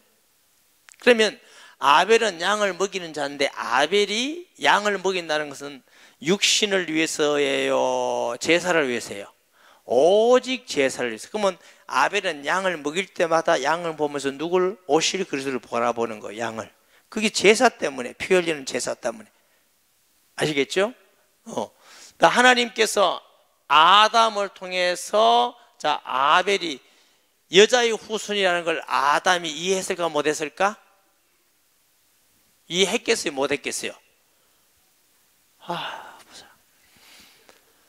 자, 보세요. 창세기 3장 10에 여자의 후손을 보내겠다고 아담에게 하셨잖아요. 그럼 아담이 여자의 후손이 메시아라는 걸 이해했겠어? 못했겠어? 못 들었다고? 이해를 분명히 했지요. 자, 성경은 누구대에 와서 기록하냐면 모세를 통해서 기록해요. 그러면 모세 이전까지는 기록이 없어요. 그걸 보고 구전시대라고 그래요. 말로 전달됐다 그 말이에요. 그러면 아담 외에 전달할 사람이 있어요, 없어요? 아담이 그리스도라는 언약을 알았기 때문에 전달됐잖아요. 그 구전을 통해서 하나님의 성령이 변하지 않도록 모세를 통해서 이게 기록되게 하셨다고요. 아멘. 그러면 아담이 여자의 후손인 메시아라는 걸 안다고 봐야 되지. 그러면 아담의 아들인 아벨이 그거 알까 모를까? 알지요. 그래서 양을 먹을 때 오실 그리스도를 바라보고면 그 증거가 뭐냐면 아벨은 곡식 때문이 아니라는 증거가 하나님이 아벨을 제사를 받고 가인을 안 받았을 때에 믿음의 사람이면 이렇게 반응이 나와야 돼요. 하나님, 제가 믿음으로 드리지 못해서 정말 죄송합니다. 회개합니다. 저도 동생같이 앞으로 믿음으로 드리겠습니다. 이게 믿는 사람의 반응이에요. 그런데 가인은요, 하나님이 안 받으신 것은 믿음으로 예수를 믿는 믿음으로 안 드려서 안 받는다 이렇게 얘기 안 하고 아벨 보고 저 새끼 때문에 내 제사 안 받았다 이렇게 하는 거야. 근데 성경이 저 새끼 없는데. 아니, 가인이 아벨을 죽일 정도로 아벨을 시기하고 미워했으면 저 새끼 정도는 나오잖아. 뒤에 보면 더 새끼도 나오는데. 안 그러겠어요? 예? 내 요즘 보니까 이 정도 안 미워도 욕 많이 나오대. 요즘 중고등학생은요 10마디 하면 8마디는 욕입니다. 만 새끼라 새끼에다가 2마디 합니다. 가자. 그것 때문에 정말 아이들이 너무 욕 가운데 살아요. 욕 가운데. 그러니까 이 가인은 자기의 허물이나 회개가 아니고 야 때문에 안 됐다. 이게 불신앙의 마음이에요. 그러니까 우리도 잘 생각해 보셔야 돼요. 우리도 무슨 일을 할 때에 뭘 안 되면 내가 하나님 앞에 기도 안 하고 나가지 않았어 이렇게 보기보다 김지수 때문에 이렇게 생각하는 건 틀린 생각이에요. 이해됩니까? 많은 사람은 가인같이 생각해요, 안 해요? 세상에서 가인같이 생각해요, 안 해요? 하지. 저 사람 때문에 내가 안 된다 이렇게 생각하는 거예요. 이게 불신앙적인 관점이에요. 뭐 교회 안에서 이런 사람 가끔 있어요, 없어요? 있다겠네, 여러분. 잘 들으셔야 돼요. 내가 정말 예수 믿으면서 예수 믿는 자의 마음을 가지는지 불신자의 마음을 가지는지, 예수 믿으면서도 불신자의 마음을 가지면서 오직 주여 하고 찬양하고 복 주시옵소서 이러면 주님이 네 언제 이래 됐나 그럽니다. 중요한 건 기도 중요합니다. 예배 중요합니다. 더 중요한 건 우리의 마음에 믿음의 마음을 갖는 게 중요합니다. 불신앙의 마음으로 예배드리고 기도 아무나 그것은 행위는 믿음의 행위가 아니라고요. 사람들은 교회 와서 예배드리면 그게 믿음의 행위인 줄 압니다. 그럼 다 된 줄 압니다. 아니 성경 보니까 아니잖아. 가인도 제사 드렸는데 하나님이 받으시는 예배는 아벨의 예배를 받았다. 아멘. 우리가 주일날 몸만 와서 주일하고 찬송하고 헌금하고 딴 생각 가지고 그거 예배라고 생각하면 안 돼요. 예수 믿는 믿음을 가지고 그 은혜에 감사해서 하나님을 경외하고 경배하는 마음으로 예배드리면 아벨의 예배같이 받는 거예요. 아멘. 그러면 또 하나님이 가인에게 와서 너 동생 어떻게 했나 하면 또 회개해야 되잖아. 아, 내가 그 시기한 마음 때문에 하나님 잘못했어. 그런데 하나님을 잘 몰라. 하나님한테 내가 동생 지키는 자니까 하나님 알아 몰라. 하나님은 모든 걸 아는 분이라는 걸 가인이 몰라. 무슨 뜻인지 이해하시겠어요? 이게 이 가인이 언뜻 보면 예배라는 형식은 갖고 있지만 불신자의 형태가 그대로 나옵니다. 그대로. 이게 불신자여서 안 받는 거예요. 예배는요 아무나 드리는 게 아니에요. 예수님을 마음에 영접한 사람만 예배 드릴 수 있어요.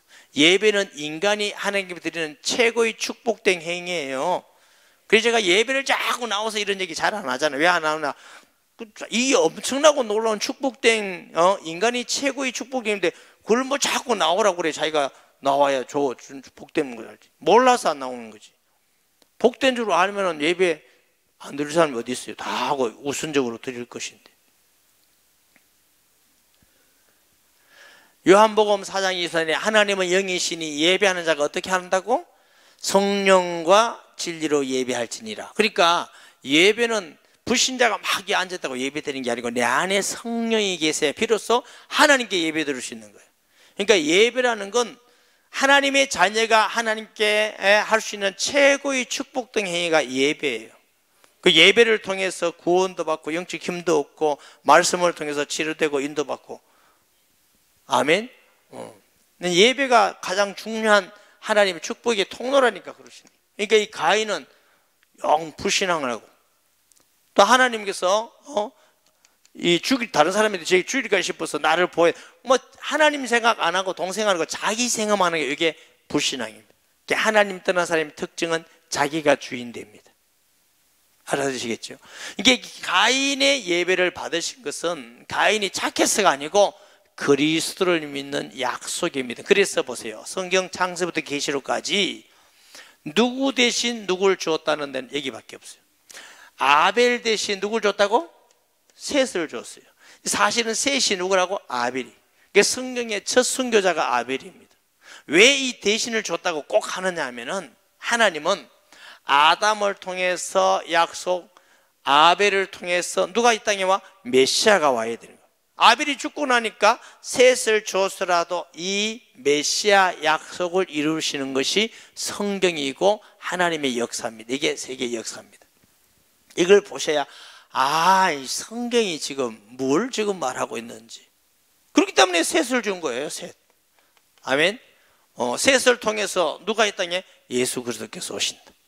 그러니까 성경은 자꾸 그 얘기를 합니다. 자, 노아 방주 배 같아 보이지만 방주 안에 들어가야만 살아요. 안 그러면 다 죽어. 아무리 못생기고 죄인이라도 방주 안에 들어가면 살지. 그러나 아무리 착하고 사람들 볼 때 착하고 훌륭해도 방주 안에 안 들어가다 죽는 거예요. 다시 말하면 세상에 어떤 사람들 볼 때 착하고 거룩한 사람도 예수님 안 믿으면 구원받을 길이 없어요. 사람들 볼 때는 아주 흉악한 살인자도 예수 믿으면 구원받고, 기준이 예수 그리스도인 이유가 사람이 착하다는 건 사람들 보기에 착할 뿐이지 하나님 볼 때는 사람의 의는 누기에 왔다. 그게예요. 조금 더 낫고 못하고지 하나님 떠나서 하나님 반역한 건 똑같아요. 그래서 모든 사람이 죄를 범하였으며 하나님의 영광에 이르지 못하더니 의인은 없나니 뭐 하나도 없다. 그러니까 스스로 구원받을 존재가 없기 때문에 사람들 볼 때는 뭐 착하다 안 착하다 자기들끼리 얘기하는 것이지 그 사람 스스로 하나님께 의롭고 구원받을 인생이 있어요? 행위로 구원받을 사람이 있어요. 그렇기 때문에 우리가 믿음으로만 구원받는다. 믿음이라는 건 예수님을 나의 구주로 주인으로 내 마음에 영접하는 거예요. 내 안에 예수님이 계셔야 되는 거예요. 그러니까 믿음이 내 안에 예수님 계신 거예요. 물론 기도응답 받는다 할 때 믿음은 또 다른 의미예요. 그러나 우리가 구원의 의미는 믿음이 내 안에 예수님 계시대. 아들 있는 자에게는 생명이 있고 하나님 아들이 없는 자는 생명이 없느니라. 아멘.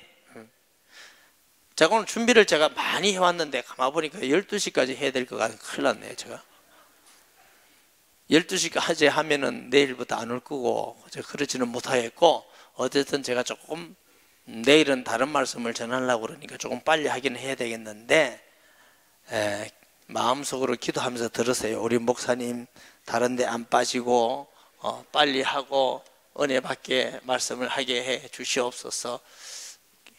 자, 그러면 창세기 12장, 제가 훌쩍 넘어갔어요.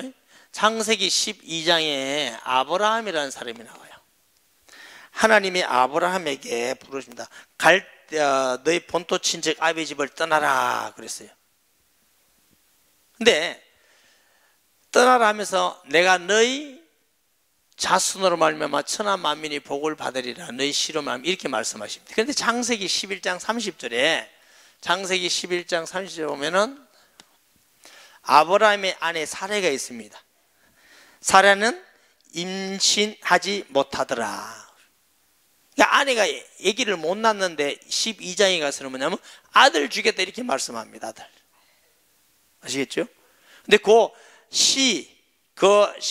그 자손 이런 말씀들이 오실 그리스도를 말씀한다고 해석을 하고 있습니다. 제가 해석하는 거 아닙니다. 그런 해석들을.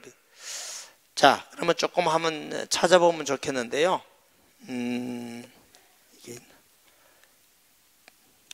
어디에 나오나? 자, 갈라디아서 3장 16절 한번 찾아볼래요?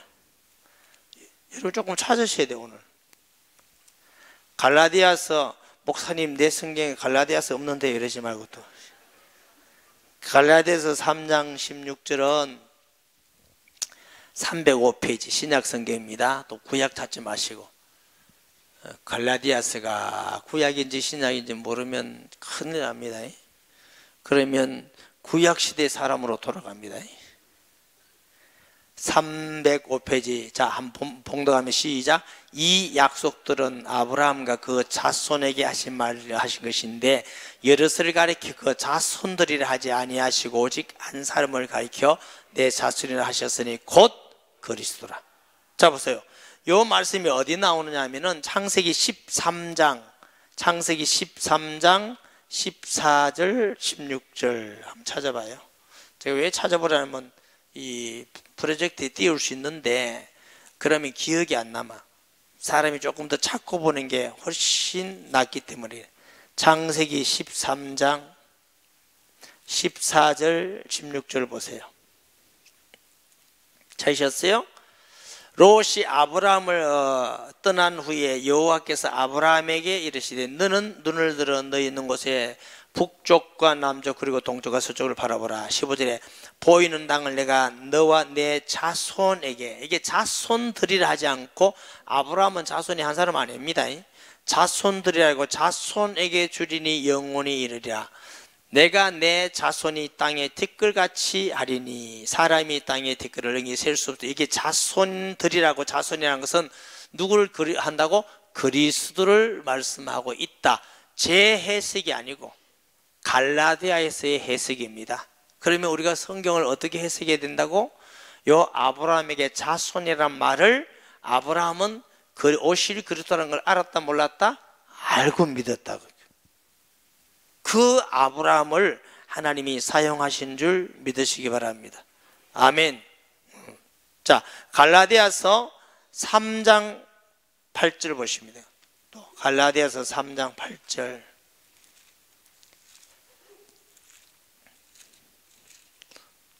재치기를 재밌게 하시네. 자, 보세요. 갈라디아서 3장 8절 찾으셨어요? 304페이지. 또 하나님이 이방을 믿음으로 말미암아 의로 정하실 것을 성경에 미리 알고 먼저 아브라함에게 복음을 전할 때, 보세요. 하나님이 아브라함에게 복음을 전했대요. 복음은 누구? 예수 그리스도. 아브라함에게 복음을 전하되 모든 이방인이 너로 말미암아 복을 받으리라 하였느니라. 아멘. 자, 창세기 22장 18절 봐요. 22장 18절. 창세기 22장 18절.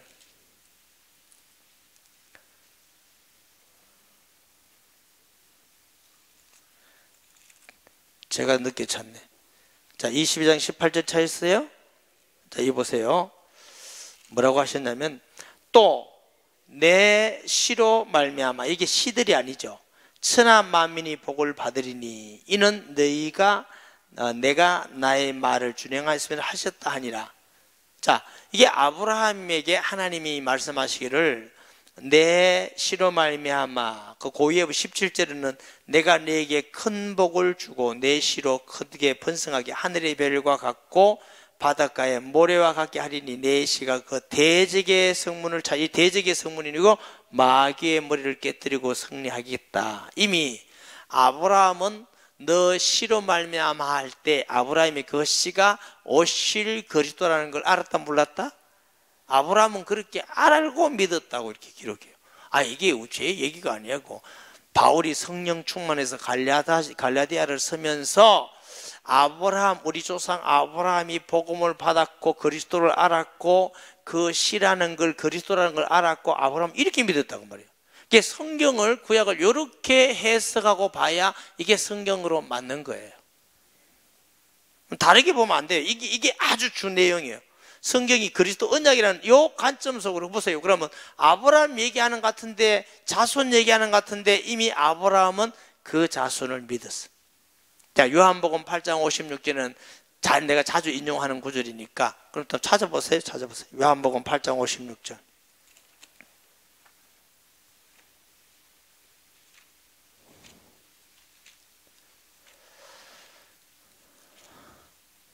찾으셨어요?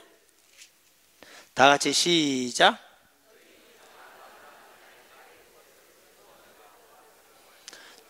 너희 조상 아브라함은 나이 때 볼 것. 예수님이 바리새인들에게 말하는 거예요.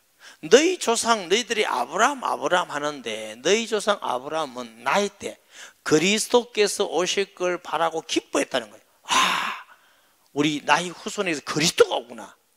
단순히 육신의 자손으로 이해 안 했다고 아브라함이. 아멘. 육신의 자손으로 이해한 게 아니고 아브라함은 육신의 자손이라는데 사실은 메시아가 우리 자손으로부터. 그러면 아브라함은 복받아 안 복받아? 너무너무 복받은 사람이지. 이걸 아브라함이 믿고 있었다는 거예요. 알고 있었다는 거예요. 예수님 오기 전 2000년 전부터. 그래서 아브라함은 그 메시아 오는 것 때문에 너무너무 기뻤다는 거예요. 이 말씀을 이해해야 창세기 12장을 이해합니다. 안 그러면 절대로 창세기 12장 이해 못합니다. 창세기 12장에는 어떤 내용이 있느냐? 아브라함이 하나님께서 갈대 우르를 떠나 내가 너에게 지시한 땅으로 가라. 그 지시한 땅이 어디예요? 가나안이에요. 가나안 땅에 갔더니 하나님 뭐라고 말씀하시냐면 이 땅을 너와 너희 후손에게 주리라 이렇게 말씀합니다. 그 역시 후손도 메시아 오신 약속이에요. 그래서 그 후에 이스라엘이 가나안 땅이 팔레스타인이죠. 가나안 땅에 팔레스타인이라는 말은 블레셋에서 온 단어다 이렇게 말하는 사람도 있어요. 정확하게는 모르지만 어쨌든 간에 그 땅을 하나님이 주시겠다고 누구에게 약속하셔서? 아브라함에게 약속했어요. 근데 아브라함에게 가나안 땅에 가보니까 기근이라. 기근에서 죽을 것만 같아서 거기서 있어야 되는데 하나님은 애굽에 가라고 안 하고 어디 가라고? 가나안 땅에 가라고 그랬다고. 그런데 아브라함이 믿음이 별로 이때는 아주 성숙하지 한 건 아니에요. 그러니까 죽겠거든. 그러니까 애굽에 떡 내려가 버려요. 애굽에 내려갔더니 자기 아내가 너무너무 아름다워. 65세나 됐는데 얼마나 아름다운지 모르겠어. 근데 요즘식으로 말하면 피부도 꿀피부고 아름답게도 너무 좋고. 왜 그러냐면 아브라함이 가니까 누구냐 물으니까 아내에게 당신이 너무 예쁘고 아름답고 피부도 너무 좋고 당신이 내 아내라면 날 죽이고 뺏어갈 것 같으니까 누이라 해라. 내가 살이 안 되겠나? 누이라 하면 좋겠다 했더니 그러자 그래. 그래서 사람들이 물은 거야. 히브리 사람 아브라함이 그 미인인데 누구십니까? 네 누이라고. 누이. 그래요? 이게 소문이 저 바로 왕궁에까지 갔어요. 제가 에집트를 가보니까 BC 7000년에 나라가 세워졌더라고. BC 5000년에 대제국이 이루어졌어요. 아브라함이 갈 때는 BC 2000년이에요. 그러면 그 나일강의 기적이죠. 문명이. 그러면 그 에집트라는 나라가 굉장히 가서 보세요. 와, 이건 장난이 아니더라고. 제 고향이 경주잖아요. 우리가 배울 때 삼국 통일한 신라가 대단했고 첨성대가 대단했고 불국사가 대단하고 막 그러더라고. 그래서 저는 초등학교 다닐 때 내가 굉장한 데 사는구나. 굉장히 그래서 삼국 중학교 막 고등학교 삼국 유서 삼국 사기 막 읽고 이랬어요. 왜냐하면 경주를 소개하기 위해서. 제가 에집트를 가보면서요 말이 아니다 싶어요. 아무것도 아니야. 아무것도. 에집트에 비교하면 진짜 경주 아무것도 아니더라. 그래서 그 다음부터 내가 그 얘기 안 하잖아. 딱 아니다. 중국 자금성을 가보면서요 와, 우리나라는 아무것도 아니구나. 경복궁 창덕궁 화장실만 해요. 자금성. 그 가보면 천자라고 머리 안 숙여서 올 수만큼 어마어마해. 비교가 안 돼. 우리나라 문화 별거 없어요. 우리가 예수 믿는 것밖에 우리나라를 나타낼 게 없어요. 정말이라니까요. 가보시라니까. 문화 별거 아니에요. 그런데 2000년 때 어마어마한 나라의 바로인데 그 바로왕에게까지 그 미모가 전달됐어요. 아니 에집트의 왕은 신인데 얼마나 많은 에집트 여인이 있겠어요. 제 말 이해 못하겠어요. 영. 워낙에 이해가 돼가 가만히 있는 거예요. 반응이 없어. 그런데 이 사라가 그까지 지금 소문이 들렸다니까. 그러니까 수청을 들라하라. 왜 물어보면.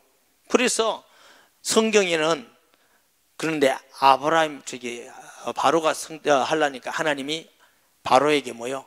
저주를 준 거예요. 엄청난 저주를 깜짝 놀란 거예요. 하나님 왜 이러십니까? 너 남의 아내를 취하고 있다. 너 죽을래? 아니 누이라 아예 잔소리 마라. 너 죽고 싶으면 막. 그래가지고 아브라함이 너 누이가 아니고 아내라며. 나 조금 있으면 죽을 뻔했잖아 임마. 그 사건이 일어납니다.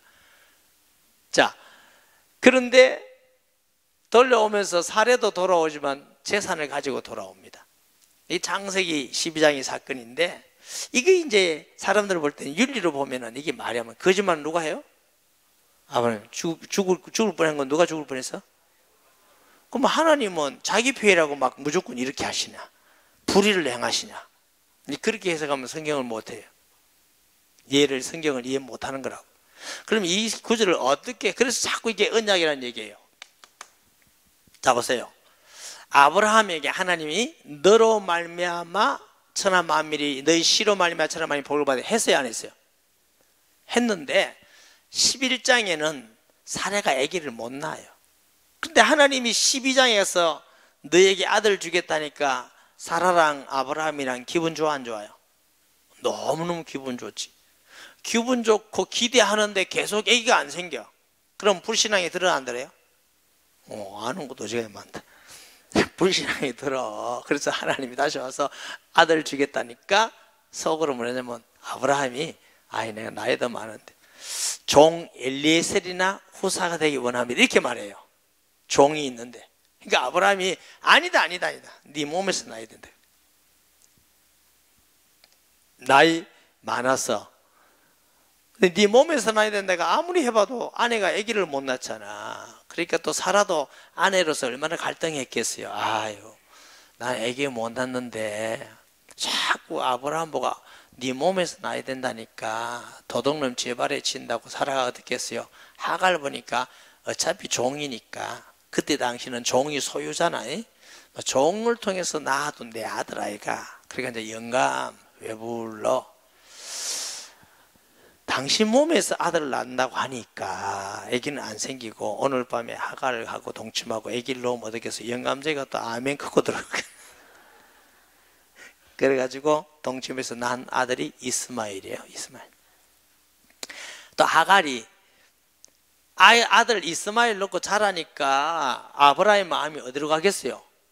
이스마엘에게 가지. 아브라함이 가고 뭐 또 사라도 지금 올라가니까 이 또 못 알아는 사라가 그리고 막 애들 낳고 이러면 주인인 사라한테 가서 막 이렇게 굽신거리고 또 막 대아들이 아니라 주인님 마님의 아들인데 그거 막 굽신거리고 이랬으면 할 건데 또 삐기네.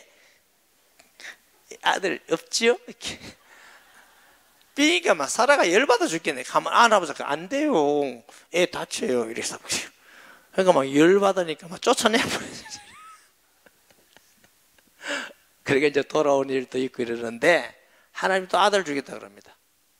아들 주겠다니까 이스마엘이 누구 몸에서 났어요? 그러니까 여러분 자꾸 틀렸지. 하나님이 네 몸에서 나야 된다 하니까 이때 대답은 아브라함 몸에서 났습니다. 이래야 말이 맞는 거예요. 하나님이 아브라함에게 아들 주겠다니까 아브라함이 뭐냐면 이스마엘이 후사가 되기 원합니다. 이렇게 말해요. 이미 그때 99세 때예요. 아브라함 나이. 이스마엘이 좀 컸다고요. 그러니까 하나님이 아니다 사라를 통해서 주겠다 이렇게 말씀하십니다. 아브라함은 이스마엘이 자기 몸에서 또 났다고 그러는데 하나님이 그게 아니라는 거죠. 그런 신앙이에요. 자, 아브라함 보세요. 아브라함은 그 다음에 하나님이 99세 때 와서 사라에게 내년 이맘때 아들을 주시리라 해서 성경은 이래 말합니다. 경수가 끊어졌고 히브리서 죽은 자와 방보라. 다시 말하면 아브라함이다. 나도 나이 많고 아내도 나이 많고 아기 인간적으로 의학적으로 생리적으로 아기를 낳을 수 있는 가능성은 0%도 없어요. 완전히 없을 때 하나님 내년 이맘때 주시리라 이럽니다. 근데 하나님이 주셔서 아기를 낳게 한 게 그 100세에 낳은 게 뭐예요? 이삭이에요. 자, 그럼 우리가 아브라함을 볼 때 믿음이 조금 성장해야 하네요. 약속은 75세 때 했는데 주기는 100세 때 줬어요. 왜 그랬어요? 아브라함이 믿음이 생겨서 믿을 때, 그 약속을 믿을 때 하나님 주신 게 100세예요. 그럼 아브라함 믿음이 자꾸 성장했다고. 그런데 뭐는 메시아 약속은 믿는데 메시아 약속은 믿어요. 그럼 하나님이 아브라함에게 너 아들을 주겠다 하는 걸 진짜로 믿었으면 메시아가 나온다는 걸 아브라함이 믿기는 믿는데 뭐는 못 믿느냐 하면은 하나님이 나를 통해서 메시아가 이 땅에 오신다는 걸 믿었으니까 후사가 있기, 다시 하면 약속의 아들이 있기까지는 어떤 환경 속에서도 전능하신 하나님이 나를 보호하실까 이런 믿음은 없어. 그러니까 가나안 땅에 가니까 기근이니까 죽으니까 그 살아도 안 죽어요. 왜 안 죽느냐 하면 여러분 잘 아셔야 돼요. 하나님은 전능하셔서 뭘 중심으로 지금 역사를 움직인다고? 메시아 오는 중심으로 움직여 가는데 아브라함이 굶어 죽도록 놔둘까 안 놔둘까? 안 놔두지. 왜? 그러면 인류가 구원을 못 받는데. 가나안 땅에 가도 안 죽는데 아브라함이 지리짐작으로 죽을까 싶어서 애굽에 딱 내려가 버린다. 애굽에 내려가도 아브라함이 내 누이입니다 해도 아브라함 안 죽어요. 왜냐하면 하나님이 지킬 거예요. 자기 아내라 해도 안 죽어. 누이라 해도 지금 돌려오는 판에. 그래 안 그래요? 하나님은 안 죽일 건데 아브라함은 자기가 죽을 줄 알고 아내를 누이라고 그래. 근데 요걸 가지고 해석을 아브라함이 말이지 좀 모자라고 막 그래도 위험해도 아내를 아내라 같이 누이라고 이렇게 해석하면 안 돼요. 왜 그렇게 해석하면 안 되면 우리 성도가 어디 가서 강의할 때 물었어요. 만약에 여러분 남편이 위기를 당했는데 자기 죽을까 싶어서 자기 아내를 누이라고 보내고 그러면 만약에 그 갖는 아내가 대상자가 후궁 왕의 후궁으로 갔다가 왔다. 그러면 그 아내가 옛날 남편으로 돌아가겠냐 안 돌아가겠냐? 아무도 안 돌아간다 하더라고. 그 새끼한테 내가 돌아가겠나? 지 살라고 나를 누이라 해가지고 지 목숨 때문에 했네. 내가 그놈을 어떻게 믿고 살아 말인가? 그런 생각 가지 안 그죠? 자, 여성들만 그런 생각 가진다는 사람 손 들어봐요.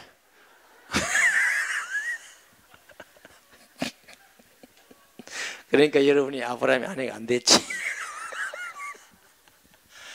그러니까 아브라함의 아내 사라가 만약에 아브라함이 그런 식으로 사람한테 인간적으로 자기 죽을까 싶어서 누이라 했다라면 돌아갈 수가 없어. 어떻게 그런 남자를 믿고 내 인생을 맡기겠어? 그게 아니라는 거지. 아브라함은 메시아가 나의 후손으로 난다고는 믿는데 누구를 통해서? 너희 몸에서나. 사라는 아니야. 그 후에 사라의 몸에서 난다고 했는데 그 전에 아니야. 그럼 무슨 뜻이냐면 무슨 뜻이 되겠냐면은 아브라함이 사라를 보낼 때 마음이 아팠을까 즐거웠을까? 아니, 이 사라가 보통 지금 미인이 아니야. 보통 사랑하는 사람이 아니야. 그런데 어떻게 아브라함 마음이 안 아프겠어요? 아브라함은 아내를 보내면서 얼마나 가슴을 치며 울면서 내가 메시아 때문에 당신을 보내야 하다니 얼마나 여보 내가 이 가슴이지만 어쩌겠노 내가 살아야 안 되겠나 우리가 메시아 때문에 이래서 보낸 거라고요. 그래서 보냈다는 증거가 뭐냐 하면은 하나님은 아브라함의 그 일로 한 번도 책망을 안 하셔요. 또 집에 가서 또 그런 거 하지 말고 만약에 아브라함이 자기 인간적 목숨이 두려워서 아내를 그랬다면 하나님은 야 이놈아 네 같은 놈이 무슨 메시아의 조상이 된단 말이야. 틀렸다 티그스의 리얼이다 임마. 그럴 것 아니요? 근데 그러니까 아브라함의 믿음이 성숙하지는 못했는데 메시아의 약속을 붙들고 있어요. 이렇게 성경에 가끔 나옵니다. 아시겠죠? 가끔 나온다. 자, 시간이 없으니까 야곱도 팥죽도 막 팔고 하잖아. 그러니까 막 리브가가 막 껍질 벗겨가지고 막 하고 막 안 그래도 하나님이 약속하셨기 때문에 이루어진다고. 그런데 그거 목회자리가 한다고. 그렇지만 그렇게 떠나는 야곱이 거짓말하고 아버지한테 거짓말했지, 형 에서한테 거짓말했지. 그래 막 에서가 막 힘도 세고 막 성질이 급하면 막 죽이려고 그러니까 도망간다고 밤에. 도망가가지고 창세기 28장에 보면은 베델이라는 곳에 가서 돌베개하고 자면서 하나님이 오셨어요. 근데 하나님이 야곱을 책망하는 게 있어요 없어요? 하나도 없어요. 하나도. 하나님은 윤리도덕적 중요한데 더 중요하게 있는 게 언약입니다. 이 사실을 알아야 성경도 알고 우리 삶이 무엇이 중요해. 그럼 목사님 윤리 아무개도 됩니까? 내가 언제 아무개도 된다고 했노? 그게 아니고 먼저 그게 왜 그러냐면 우리의 죄가 윤리 이상의 것이고 하나님과의 관계 파괴의 문제이기 때문에 언약은 관계 회복의 문제이기 때문에 먼저 윤리보다 수준이 높은 게 언약이에요. 그 언약 중심으로 하시면서 하나님의 영광을 나타내기 위해서 윤리도도 따라가는 거예요. 기독교는 윤리 도덕 수준이 아니에요. 그런 수준이 아니고 그보다 훨씬 높은 수준이에요. 자, 이제 시간이 너무 오래 가면 내일 안 오니까 제가 시간을 제가 그랬죠. 준비는 억수로 많이 했다 했죠. 자, 하나만 하고 제가 빨리 하고 제가 마칠게요. 옛날 목사님들이 그렇더라고요. 설교할 때 끝으로 이제는 마지막으로 결론으로 이렇게 계속 한다네. 목사님도 혹시 그러는 거 아닙니까? 그럴지도 모르겠습니다. 그래가지고 어떤 목사님 이제 끝으로 컴퓨터 다 된가 싶은데 또 하면 마지막으로 결론으로. 아, 저도 어릴 때 설교 들을 때 지겨워 죽는 줄 알았어요. 언제 끝이 날지 모르더라고요. 목사님 그 말 떠나가면 더 빨리 할 수 있는데 알아요. 자, 창세기 38장에 아주 재밌는 성경이 나옵니다. 38장에 아브라함과 이삭 또 야곱을 통해서 여기 아들이 유다가 나옵니다. 유다를 통해서 메시아의 족보가 이렇게 이어져 갑니다. 메시아의 족보가 요 기업을 묻는 자라 그럽니다. 근데 유다인데 창세기 3장에 유다가 나와요. 유다가 결혼을 했는데 아내 이름이 없어. 이 성경에는 아주 재밌습니다. 이름이 없으면 하나님 별로 안 기뻐하는 여자입니다. 근데 그 여자가 어느 지역이냐면 가나안 사람이요. 가나안 여인이라고 나와. 근데 우상숭배를 엄청 하는데 이 가나안이 다 폭삭망한 지역인데 우상이 최고로 많아요. 절대로 죄악이 관여하지 않기 때문에 심판 안 하고 기다릴 뿐이지. 그런데 가나안 여인하고 결혼을 했는데 우리가 상상해 보면 왜 이 언약의 유다가 자기는 메시아의 족보에 있는 거 알아 몰라? 알죠. 아브라함이 구체적으로 알고 이삭도 알고 야곱도 아는데 이게 모를 수 있겠어요? 아는데 이 유다 언약 없는 여자하고 우상 숭배하는 여자하고 결혼을 했을 때 사람들 볼 때 이렇게 미인에 빠졌나 봐. 아마 이 가나안 여인이 민인이 아니고 미인이. 그런데 여기서 난 아들이 누구예요? 엘이. 여기는 그 다음 둘째 아들 오난이에요. 셀라예요. 성경이 이래 놨습니다. 엘이 하나님 보기에 악하여 하나님이 죽이신지라 이렇게 했어요. 엘이 무슨 죄를 지었다는 건 성경이 없어요. 근데 악하여. 근데 여기 악하다 말은 우상 숭배하는 자다. 누구 따라서? 엄마 따라서. 아시겠죠? 엄마가 중요해요. 엄마가 신앙생활 제대로 해야 자녀들이 제대로 합니다. 엄마가 이상하면 안 되는 거예요. 목사님은 왜? 아빠는 그럽니까? 아빠가 더 잘하면 더 좋지. 부부가 잘하면 좋은데 엄마의 영향을 받았어요. 엘이. 그래서 아니 우상 숭배하는 사람이 메시아 족보에 올라갈 수 있어요, 없어요? 아기 낳기 전에 죽여버려요. 이게 굉장히 중요합니다. 엘이 만약 이 족보의 사람이 아니면 오래 살았을 거예요. 그런데 메시아 약속을 받는 축복의 계열인데 축복의 통로가 되어 있는 사람인데 우상숭배하니까 애 놓기 전에 죽여버려요. 이게 이스라엘에는 어떤 전통이 있느냐면 형이 죽으면 동생이 형수하고 결혼해서 아이가 나면 형이 아들이 돼. 그 왜 그러냐면 그리스도의 언약 때문에 그래요. 약속이 이어져야 되기 때문에 그래요. 그런데 오난이 형하고 동침을 했는데 자기 아들이 안 될 줄 알고 설정하면 이도 죽인지라 그래요. 왜 이게 죽였느냐면 하나님의 일을 약속의 언약 일을 생각지 않고 자기 육신의 일을 생각하니까 하나님 죽여버린 거예요. 우리가 인정도 좋고요. 다 좋은데 하나님의 일을 그리치는 인정이면 하나님은 싫어하십니다. 잘 아셔야 돼요. 그러니까 여러분 자녀가 좋은데 하나님보다 더 사랑하면 자녀 책임 못 집니다. 하나님은 질투하시는 하나님이에요. 아멘 안 하는 거 봐요. 아멘 안 해도 질투 안 하시지 않습니다. 하나님은 질투하셔요. 선한 질투. 그러니까 하나님을 제일 사랑하면 여러분 자녀, 여러분 모든 걸 하나님 은혜 주지만 하나님보다 더 자녀를 사랑한다. 우상이 되어버려요. 하나님보다 아내를 더 사랑한다. 아내가 우상이 돼요. 하나님보다 남편을 더 사랑한다. 남편이 우상이 돼요. 잘 아셔야 돼요. 돈을 더 사랑한다. 돈이 우상이 돼요. 권력을 사랑한다. 다 우상이 돼요. 하나님보다 더 마음 가는 건 다 우상이 돼요. 하나님 그거 싫어하셔요. 시편 128편도 여호와를 경외하며 그의 도를 걷는 자마다 가정에도 복 주고 산업에도 복 주고 모든 게 다 복이 되지만 하나님보다 더하면 하나님 싫어하셔요. 꼭 아셔야 돼요. 요거 하나만 되면 괜찮을 건데 그렇게 간단하고 쉽지만은 않습니다. 그만큼 우리가 하나님보다 다른 걸 사랑하는 가능성이 많은 부패되고 불신앙하는 인간이라니까요. 그러니까 하나님이 오난을 죽여버렸어. 그런데 유다가 가만 보니까 이 엘의 아내 이름이 다말이에요. 이 여자입니다.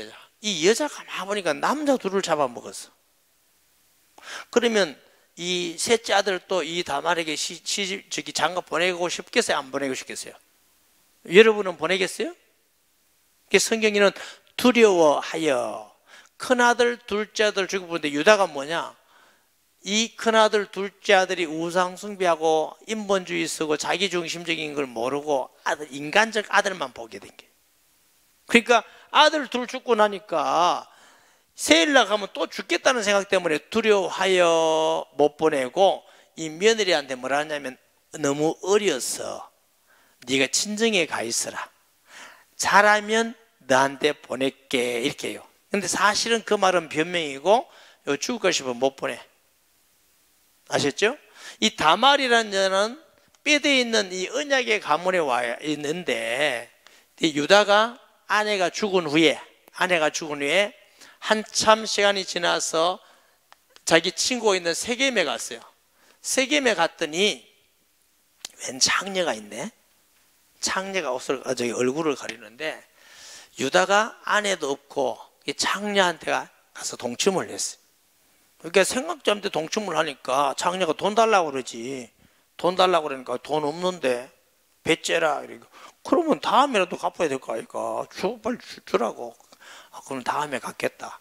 도장, 그 다음에 지팡이, 끈, 이렇게, 이제 끈, 이게 전부 다 이 언약의 끈이면 언약 소위 말하는 그걸 또 주고 있는데 유다가 한 번은 이제 준비해가지고 양을 주며 돌을 준비해서 저 세겜에 가서 친구한테 물어요.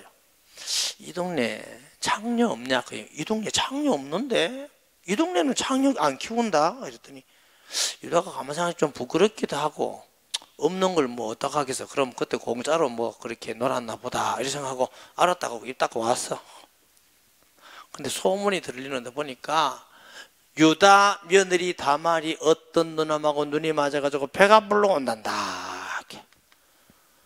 그러니까 유다도 그때 정신부정. 아니 내가 이렇게 뼈대 있는 가문인데 이게 족장이거든요. 아브라함에서 이 족장인데 족장이면 윗신이 있지. 아니 며느리가 어떤 놈하고 그렇게 모세 율법에는 돌로 쳐 죽이잖아. 현장 하나만 돌로 쳐 죽이는데 아니 다말한 여자가 배가 불러온다니까. 아니 저게 어떤 놈하고 눈이 맞았나죠. 저 다말을 데려가서 불태워 죽이라.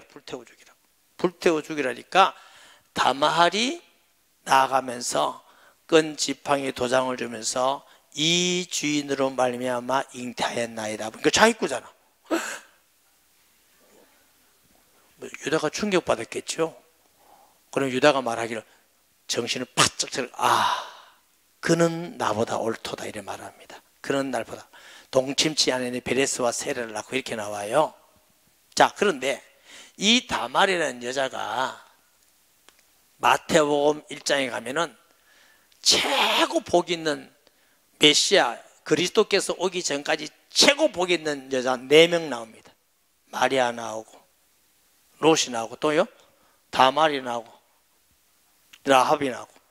자, 이 4명 중에 한 명이 딱 올라. 그렇게 많은 여성 중에 복 있는 여자가 한 명 딱 올라가는데 시아버지를 창녀로 해서 유혹해서 동침한 이 다말이 복된 여자로 마태복음에 딱 올라간다니까. 이게 됩니까 이게?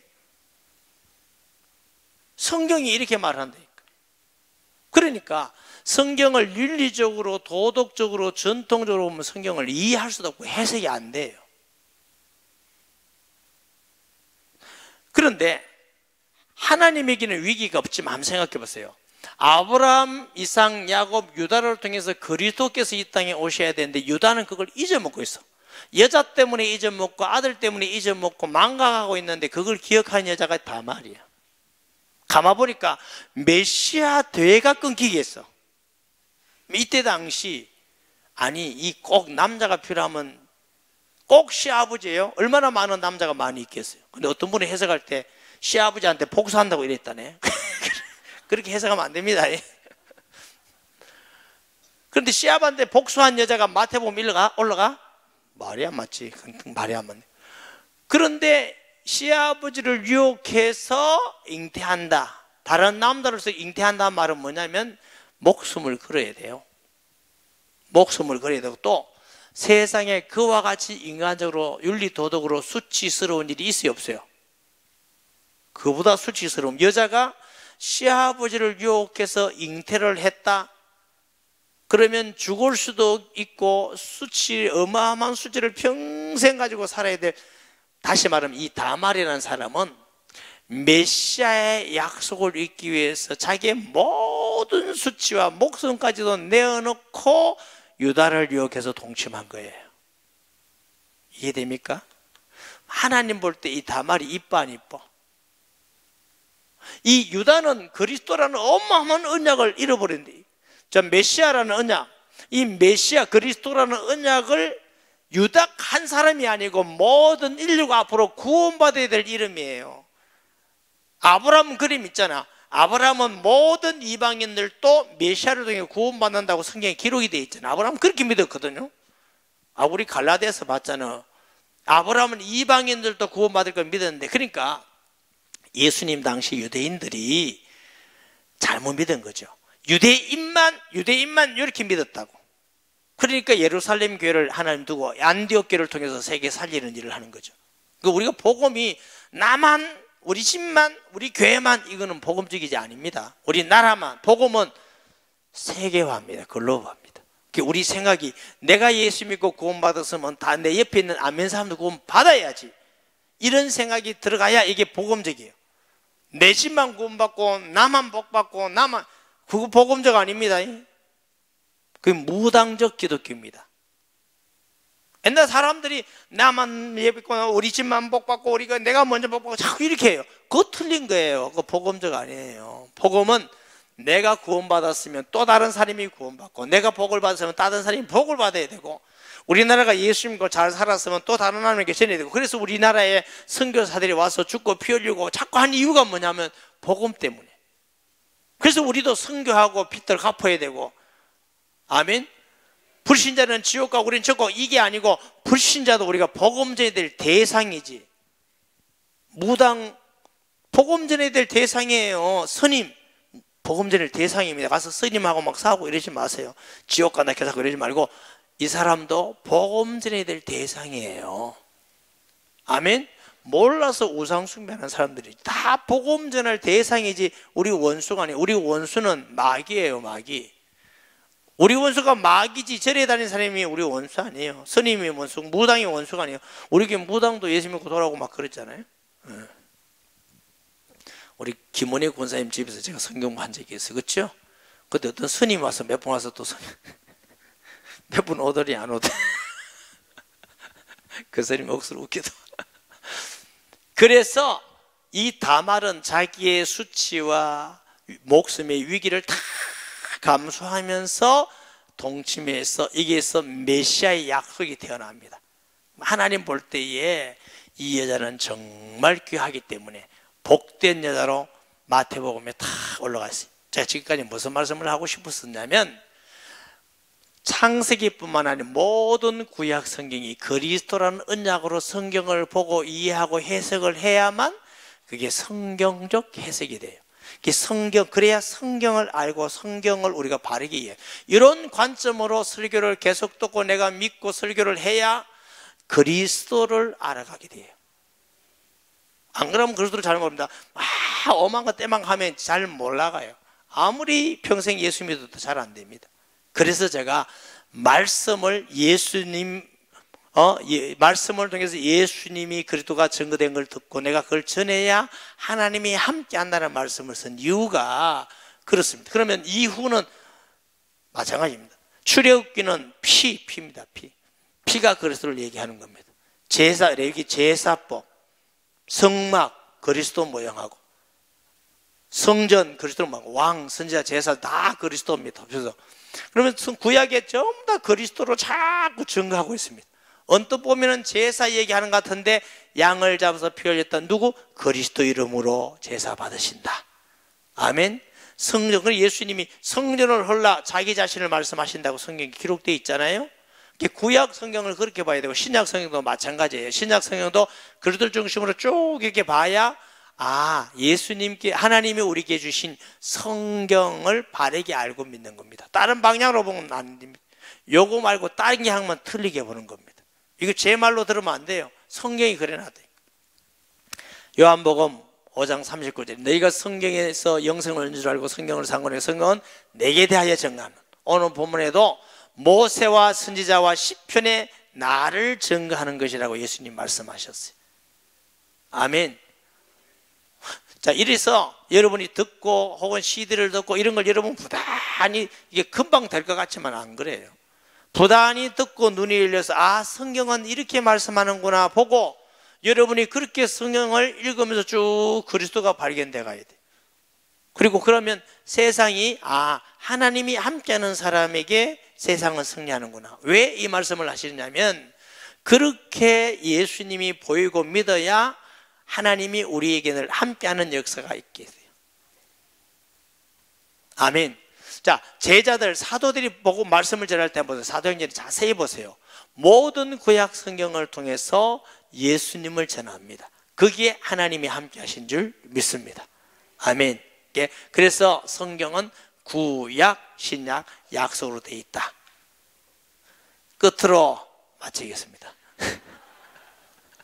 더 이상 하면은 그러니까 제가 마치려고 대부분 끝에는 그냥 설명을 쭉 했는데 여러분 기회 있는 대로 보시고 들으시고 또 시간이 되면 성경대학도 하시고 이래서 성경을 그 방향, 우리 체질이 돼요. 관점이 바뀌어야 돼요. 어느 정도면 성경 보는 눈이 열리고 세상에서 쭉 볼 때 성경 보는 눈에서 하나님이 함께하는 사람이 세상에 이기는구나. 요게 보여야 그러면 이제 그 인도를 받고 우리가 어떻게 하면 세상을 이기고 하나님이 어떻게 뭘 믿고 있으면 하나님 함께한다, 이게 보여요. 그러면 믿는데 내가 노력하지 않고 예수 믿는데 하나님 함께 하셔서 모든 게 함께하는 거 보면은 이제 은혜구나, 감사구나, 하나님의 임마누엘 함께 하심을 경험하고 기도 응답을 경험, 이래야 예수 믿는 건 참 쉽고 편한 거구나, 예수 믿는 게 최고구나, 너무너무 감사하고 어쩌다가 이런 예수 믿는 건데 이게 최고의 복이구나. 세상에 어떤 데 별 관심이 많이 안 둡니다. 이 믿는 데 관심을 두니까 사람하고 다투고 싸울 것도 없죠. 자꾸 한다면 주는 거죠. 이거 해라, 나는 예수 믿을 테니까, 당신이 해라, 예수 믿을 테니까. 쓸데없는 명예거리 막 이게 목숨 걸고 막 남과 욕하고 싸우고 죽이고 그런 거 안 합니다. 왜냐하면 그거보다 더 귀중한 예수님을 내가 알고 있기 때문에, 그 예수님을 알고 예수님을 전하는 것이 이게 최고의 귀중한 것이구나. 그리스도 아는 지식이 가장 고상하다고 말한 바울의 고백이 되어질 줄 믿습니다. 네, 우리 주여 세 번부를 읽고 말씀 기억하면서 자유롭게 가시는데요. 제가 조금 길게 했죠. 39분입니다. 9시. 그래도 여러분이 기도하고 말씀의 간절함을, 깨달음을 갖고 자유롭게 돌아가시고, 내일은 이제 수요일이니까 수요일 오전 예배 있고요. 또 밤 7시 30분에 집회가 있는데 내일은 기도에 대한 말씀을 전하겠습니다. 기도가 무엇을 할 건가, 기도가 뭔가, 어떻게 구할 것인가, 어떻게 하면 기도가 응답될 것인가, 이 말씀을, 기도를 잘 하시지만 다시 한번 점검하시고 기도에 응답받는 기도자가 되시기 바랍니다. 주여 세 번 부르짖고 통성 기도하면서 좀 한참 기도하다고 하세요. 자유롭게 돌아가시기 바랍니다. 주여, 주여, 주여. 살아계시고 전능하신 아버지, 은혜와 사랑을 진실로 감사합니다. 주의 영으로 함께해 주셔서 하나님의 말씀을 알고 깨닫고 언약을 알고 성경 보는 눈이 열려지며 성경의 길이 보이게 하시고 세상 보는 눈이 열려지게 하기를 원합니다. 하나님이 함께하는 자에게 승리가 있으며 주님이 함께하는 자에게 하나님이 영광이 나타나며 응답이 되며 우리 모든 성도들이 성경을 통해서 예수